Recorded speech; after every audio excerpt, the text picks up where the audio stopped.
So this is the newly launched Jupiter Classic from TVS, powered by single-cylinder air-cooled 110cc engine.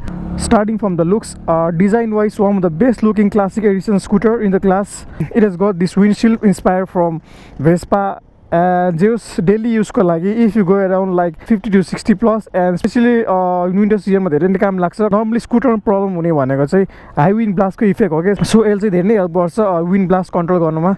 Also because of this chrome finishing on this front part and the silencer and even this handlebar, त्यसले गर्दा पनि one of the best clean design in this segment भन्दा पनि हुन्छ.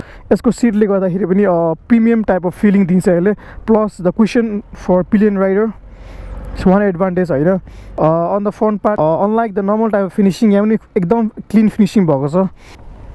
So regarding the headlights आउँछ is good and quite powerful. Normally स्कुटरमा चाहिँ के हुन्छ भन्दाखेरि प्रायः जस्तो पावरफुल नै हुँदैन क्या स्कुटरको हेडलाइटहरू चाहिँ. सो यसको चाहिँ पावरफुल छ. यो चाहिँ हाई बिममा हो.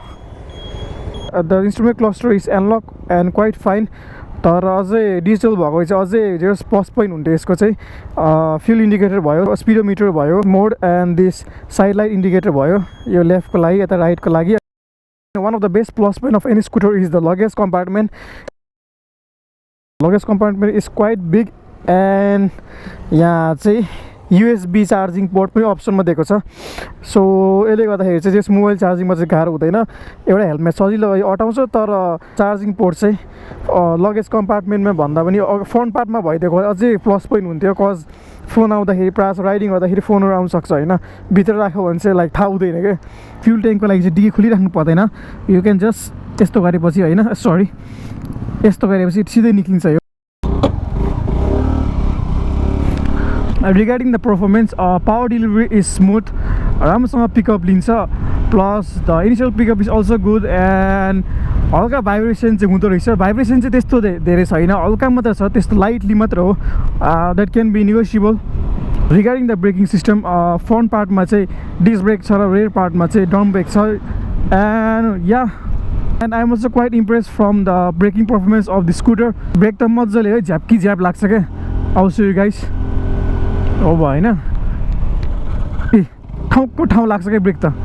आई मिस्टेकली अगाडिको मात्र यो डिस्क ब्रेक युज गरेर भने चाहिँ सिधै टिप्लिन्छ. अनि यसमा चाहिँ युनिक भनेको चाहिँ यो इको मोड र पावर मोड हो. मोड चाहिँ होइन, जस्ट इन्डिकेटर हो.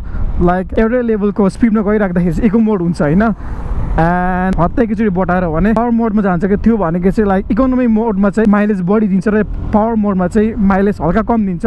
सो रिगार्डिङ द माइलेज, कम्पनीले चाहिँ 40 to 50 kilometre per litre claim गरेको छ. अल्सो यो मिररको कुरा गर्दाखेरि चाहिँ गुड लुकिङ क्लासिक भए पनि प्र्याक्टिकली कुरा गर्दाखेरि चाहिँ हुन्छ नि एडजस्ट गर्न लास्ट गाह्रो हुने रहेछ क्या.